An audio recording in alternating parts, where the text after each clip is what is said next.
ஹாய்மா, அதை பாருங்கடா. Road side வந்து பிரிஞ்சி விற்பாங்க பார்த்தீங்களா? அதில் வெஜிடபிள்ஸ் எல்லாம் எதுவுமே இருக்காதுடா. அதில் என்னென்ன இன்க்ரீடியன்ட்ஸ் போடுவாங்கன்னா, இஞ்சி பூண்டு பேஸ்ட் கூட போட மாட்டாங்கடா, தக்காளி போட மாட்டாங்க, வெங்காயம் போட மாட்டாங்க, எதுவுமே போட மாட்டாங்க. அரிசியை கழுவி வச்சுக்கோங்க. பாருங்கள், புதினா தான் அதனுடைய ஃப்ளேவரே. ஓகேவா?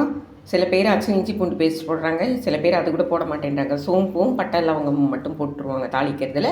அதுக்கப்புறமா புதினா வந்து போட்டுருவாங்க. அதுக்கப்புறம் இந்த மீல் மேக்கர் இருக்குல்ல, அதை வாஷ் பண்ணி அதில் போட்டுருவாங்க. போட்டு எனக்கு மீல் மேக்கர் பிடிக்காது, அதனால நான் எதுவும் போடலை. ஓகேவா? அது பாருங்கள், எண்ணெய் வச்சுட்டு இதில் பட்டை லவங்கம் போட்டு தாளிச்சிட்டு அதுக்கப்புறம் இந்த புதினாவை எடுத்து அதில் போட்டுடணும். போட்டு அதை எடுத்து அப்படியே வந்து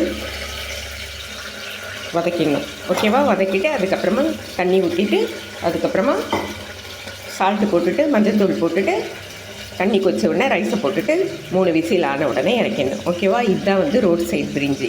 லைக் பண்ணுங்கள், ஷேர் பண்ணுங்கள், கற்றுக்குங்க.